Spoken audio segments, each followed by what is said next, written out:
또 함께 은혜를 나누게 됨을 하나님께 감사를 드립니다. 저는 한결 미디어 교회 담임 목사 강흥준 목사입니다.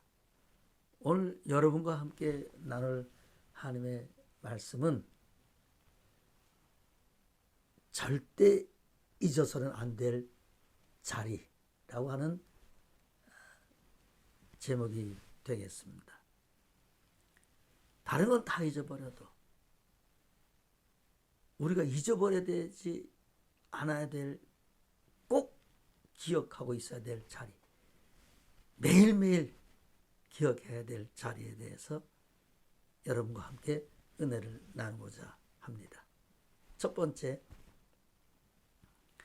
탕자가, 누가복음 15장에 보면 탕자가 아버지를 떠나 자기의 돌아올 분깃의 재산을 거의 어거지로 가지고 먼 나라로 가서 호랑방탕하며 살다가 그 나라에 흉년이 들고 있던 것도 다 허비하고 친구 떨어지고 먹을 것은 없고, 그래서 결국 돼지치는 곳으로 가서 쥐염면매를 먹다가 그는 더 이상 견딜 수가 없어서,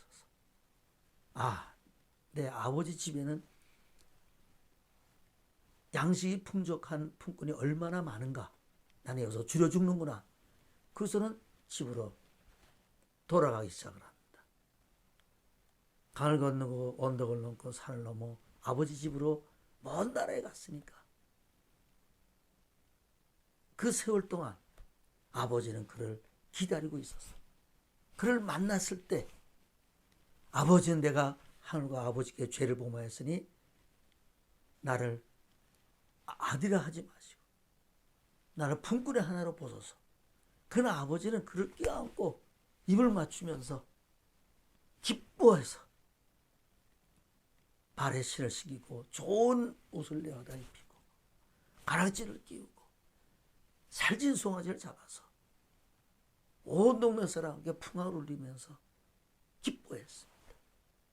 탕자가 돌아오던 그날, 탕자가 아버지를 만났던 그 자리, 그 자리를 탕자는 절대로 잊어서는 안 됩니다. 그 자리가 바로 우리의 자리였어. 한없는 아버지의 자리. 나의 허물과 죄를 단 하나도 묻지 않으시고 조건 없는 사랑으로 안으시고 다 용납하셨던 그 아버지를 만났던 그 자리, 그 자리는 절대로 잊어서는 되지 않을 자리입니다. 두 번째는 거라사 귀신 들린 사람에 대한 이야기입니다. 그는 2,000마리나 되는 그런 귀신에게 들려서 그는 고생을 하면서 무덤에 거하면서 돌로 자기 몸을 상하게 하고 여기저기 피가 흘리면서 쇠고랑을 채웠지만 그것도 다 깨트려버리고, 그리고 소리 지르면서 이제 남은 생애가 얼마 되겠습니까? 그렇게 살던 부모도 형제도 이웃도 친구도 다 그를 버리고 그는 외딴 무덤에서 그렇게 이제 짧은 남은 생애를 이렇게 보내고 있었습니다. 예수님 만나 그는 고침받았어요. 그 귀신들이 2,000마리 되는 돼지떼에게 다 들어가서 몰살당했어요. 돼지전자들이 떠나라고 했습니다. 예수님이 그 사람을 고치고 배를 타고 떠나려고 할 때 이 사람이 나도 같이 가겠다고 했습니다. 예수님이 너는 돌아가라. 집으로 돌아가라. 그리고 하나님께서 너를 얼마나 불쌍히 여겨셨는가를, 그리고 얼마나 큰 일을 행하셨는가를 너는 친족에게 고하라. 그래서 이 사람은 고침받고 사명받아 그런 집으로 돌아갔습니다. 그 이후의 이야기는 나오지 않습니다. 그러나 우리가 하나 알아야 될 것은 바로 그 자리, 예수님을 만났던 그 자리, 예수님께 받았던 사명, 그 자리, 바로 그 자리를 잊어서는 안 됩니다. 우리는 과거에 멀쩡하게 산 것 같지만 사실 주님 만나기 전까지는 광인의 삶을 살았어요. 무덤을 뛰어다니는 이 세상에 다 무덤과 같은 죽은 자들만 가득한 그런 것을 뛰어다니며 뭐 나를 위해 산다고 하지만 사실은 자기를 상하게 하며 사는 삶이었어요. 우리는 우리의 과거의 그 자리, 내가 구원받았던 그 자리, 나를 만나셨던 그 자리를 우리는 절대로 잊어서는 되지 않습니다. 세 번째로는 성전 세리와 바리새인이 같이 기도하러 갔어요. 세리는 감히 하늘을 우러러보지도 못하고 가슴을 치면서 하나님이여 나를 불쌍히 여기소서. 나는 죄인으로서이다. 이 기도는 기독교 역사에 지가 내려온 기도 중에 가장 유명한 기도교, 또 책으로도 나온 기도문입니다. 이 기도문에 대한 책이 있어요. 예수의 기도라는 책입니다. 한번 사서 보십시오. 어떤 청년 하나가 쉬지 말고 기도하라 하는 그 말씀을 읽다가 어떻게 하면 쉬지 않고 기도하겠는가. 그래서 여기저기 신부들을 찾아다니고 뭐 위인들을 찾아다니고 성전한 사람들을 찾아다니면서 결국은 쉬지 말고 기도하라는 것이 무엇인지를 깨달은 그런 내용이 있습니다. 한번 사서 보십시오. 어쨌든 이 세리는 가슴을 치면서 회개했어요. 근데 바리새인은 어떻게 기도했는가? 나는 저 세리와 같지 않습니다.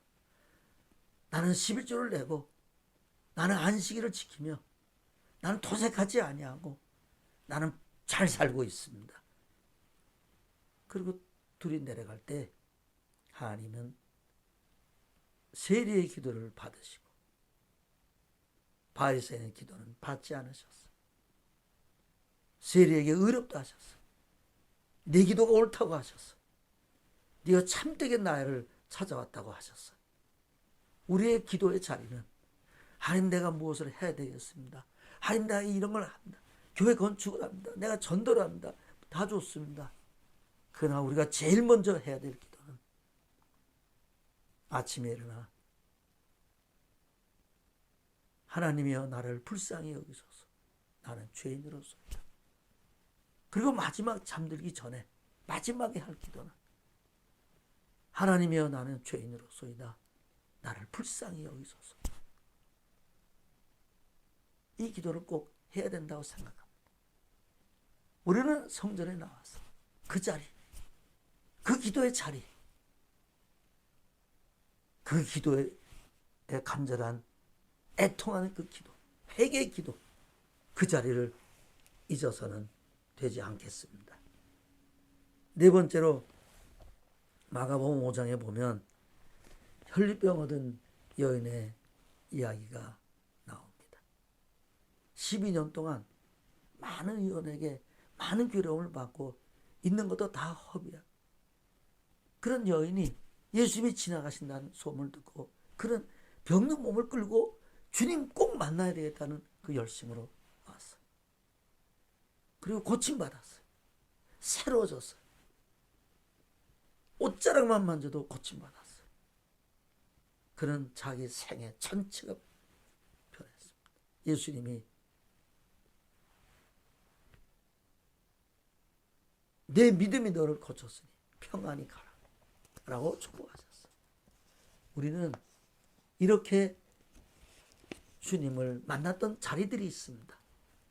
그 자리를 잊지 말아야 됩니다. 이와 비슷한 사람 또 한 사람 있습니다. 막달라 마리아. 7 귀신 들렸던 막달라 마리아와 그 다음에 여러 귀족들의 부인들이 예수님을 섬겼다 그랬어요. 봉사했다 그랬어요. 그걸 볼 때 7 귀신 들렸던 막달라 마리아라는 말이 처음 나옵니다. 이 막달라 마리아는 7 귀신 들려서 얼마나 괴로운 삶을 살았겠어요. 얼마나 힘들었겠어요. 얼마나 고달팠겠어요. 그런데 그가 고침받고 그 은혜와 그 사랑과 그 기쁨이 충만해서 예수님이 돌아가셨어요. 그때 제일 먼저 무덤에 가서 예수를 만난 사람이 바로 이 막달라 마리아입니다. 우리는 이렇게 예수를 만났으면, 예수님께 은혜를 덧입었으면, 일곱 귀신 들리고 거라사 귀신처럼 다니고 11년 동안 이 세상 중병에 걸려서 헤매던 우리들을 살렸던 그 자리를 절대 잊어서는 되지 않습니다. 수가성의 연애에 대한 이야기가 요한복음 4장에 나오지요.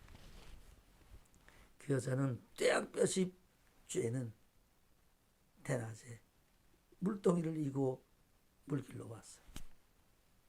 예수님의 행로에 권하여 우물을 찾으셨어요. 우물가에 앉으셨어요.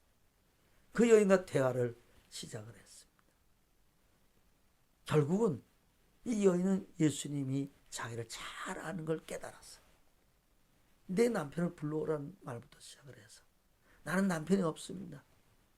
내가 남편이 5이 있으니 또 지금 있는 남편은 내 남편이 아니다고 하는 얘기를 하는데, 그는 거기서 새롭게 주님과 대화를 하면서 이분이 메시아며 이분이 그리스도이라는 것을 깨닫고, 그는 물동이를 버려두고 동네로 뛰어가 내가 예수님을 만났다, 그리스도를 만났다고 얘기해서 동네 사람들이 예수를 모셔가고 하루 종일 얘기하고 하룻밤 자고 그 다음날 또 얘기하고 또 주무시고 이틀을 유하시면서 복음을 전했습니다.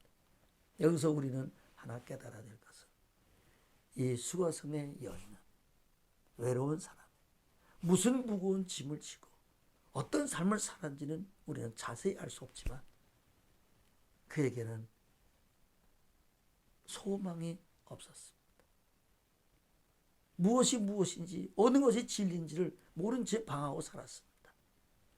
그러다 예수 만나 그 우물가에서 새로운 세계가 열린 겁니다.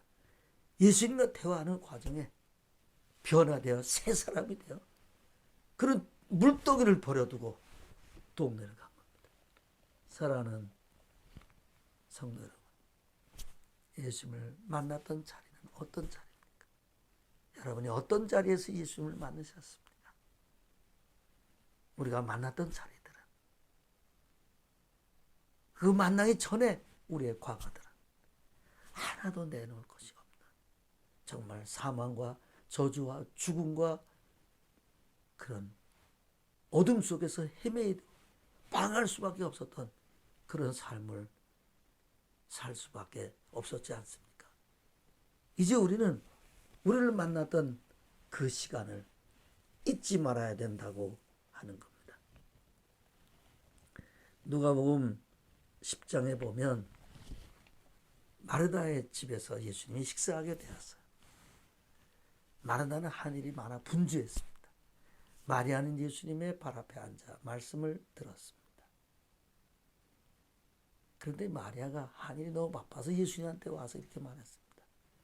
예수님, 내가 일이 이렇게 많은데 내 동생에게 좀 명해서 나를 좀 도와주라고 하소서. 그래서 세상 말로 말하면 꼴보기 싫은 거지요.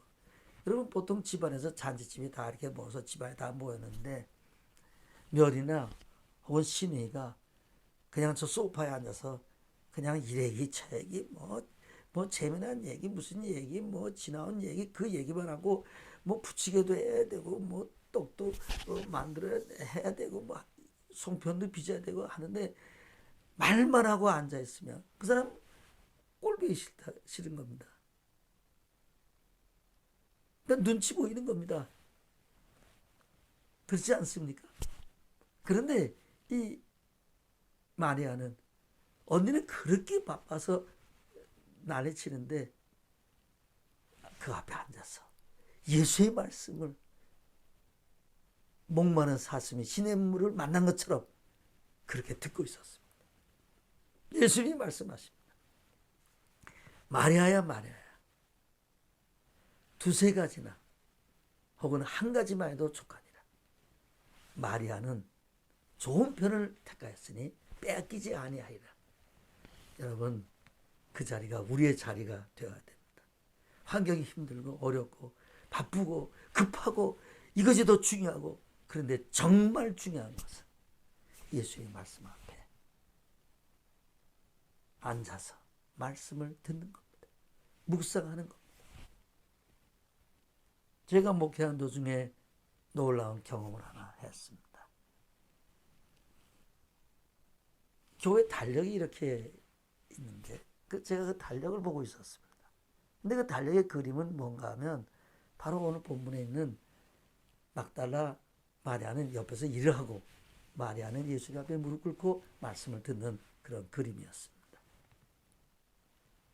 그걸 보는 순간에 제 앞에 있는 벽이 사라지고 옆에 있는 벽이 사라지고 천장이 사라지고 바닥이 사라졌어요. 환한 빛 속에 내가 있는 겁니다. 그런데 내가 어디로 옮겨갔어요. 옮겼는데 어디로 갔는가 하면 예수님이 말씀하시고 바로 그 앞에 내가 마리아처럼 무릎을 꿇고 예수의 말씀을 듣고 있는 겁니다. 근데 예수님이 말씀하시기 전에 내 안에서 내 마음을 가져가시더니 마리아의 마음이라고 나한테 마리아의 마음을 넣어주셨어요. 그 순간 제가 변했어요. 그 예수님이 그다음부터 말씀을 하시는데 얼마나 은혜가 되고 정말 생수를 만난 거예요. 목마른 사람이 물을 만난 거예요.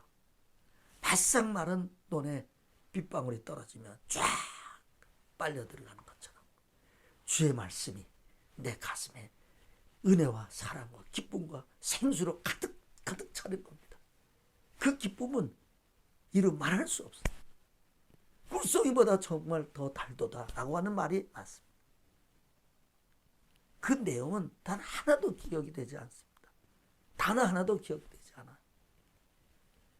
그리고 말씀을 듣고 있는데 벽이 다시 생기기 시작을 하더니 내 앞에 그 달력이 보였어요. 저는 2000년을 뛰어넘어 마리아가 앉았던 그 자리에 제가 앉아 있었다니까요. 할렐루야. 참으로 놀라운 체험을 했습니다. 우리는 어떤 힘들고 어려운 자리, 실패한 자리, 중병에 든 자리, 괴롭고 힘든 자리, 사람에게 배척받는 자리, 실직한 자리, 그 자리에서 정말 더 중요한 것은 그런 것들이 아니라 예수님 앞에서 말씀을 듣는 것이 훨씬 더 중요하고 중차대하다는 것을 알아야 합니다. 이 자리를 뺏기지 않는 여러분 되시기를 바랍니다. 마지막으로 사케오에 대한 얘기를 하겠습니다. 누가복음 19장에 보면 사케오는 예수님이 지나가신다는 소문을 듣고 나왔습니다. 나도 예수님을 만나봐야 되겠다. 그런데 키가 작아요. 그건 자기의 탓이. 사람이 너무 많아. 남의 탓입니다. 내 탓은 남의 탓하지 않고 그는 옆에는 나무에 올라갔어. 그 나무에 올라가서 예수님을 보게 된 겁니다. 예수님이 저기서 오고 있습니다. 이 사케오라는 사람은 세리장이요 부자라고 했어요. 그걸 볼 때 그는 사회적인 지위도 있었고 그는 재산도 많이 있었던 사람이에요. 그가 자기 체면도 주위 사람의 눈길도 다 제쳐놓고 그런 나무 위를 올라가서 예수님을 보고 있어요. 예수님이 그 앞에 와서 사케오를 바라보면서 사케오야 내려오라. 그는 급히 기뻐서 내려왔다고 했어요.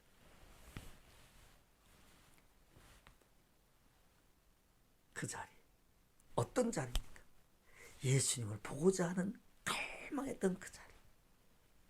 그는 예수님을 만나 그 자리에서 변화가 됐어요. 예수님이 오늘 너희 집에 유하여야 되겠다. 하룻밤 자겠다는 겁니다. 그래서 예수님을 모시고 왔어요. 그는 자기 대궐 같은 집을 보면서 예수님께 그랬습니다. 보시옵소서. 내가 이 재산의 반을 가난한 사람에게 주겠으며 내가 남의 것을 토세한 것이 있으면 사배를 갚겠다고 했습니다. 그는 전 재산이 날아갔습니다.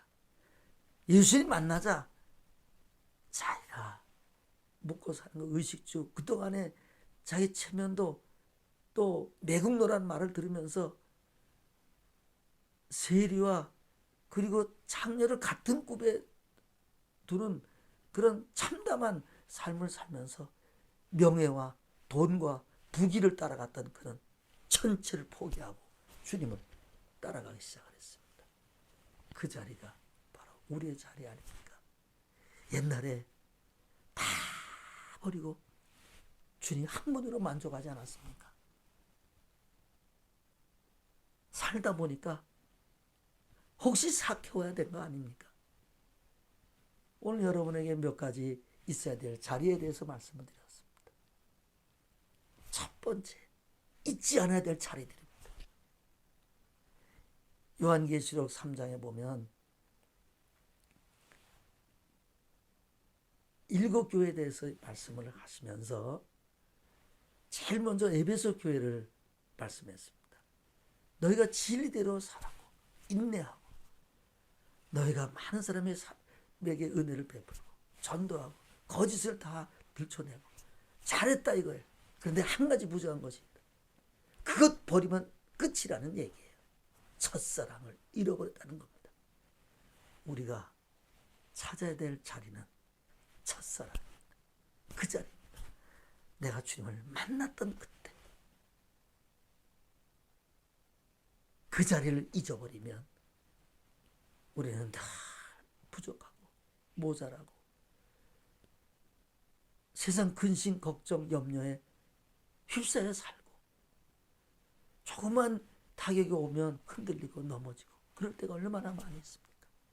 괴롭고 힘들고 문제가 많고 고달플 때마다 우리가 과거에 있었던 그 자리에 돌아가 바로 그 자리에 돌아가 새롭게 주님을 만나고 다시 또 출발해 가는 그래서 새로운 믿음의 길을 걸어가는 저와 여러분이 되기를 예수님의 이름으로 축원합니다.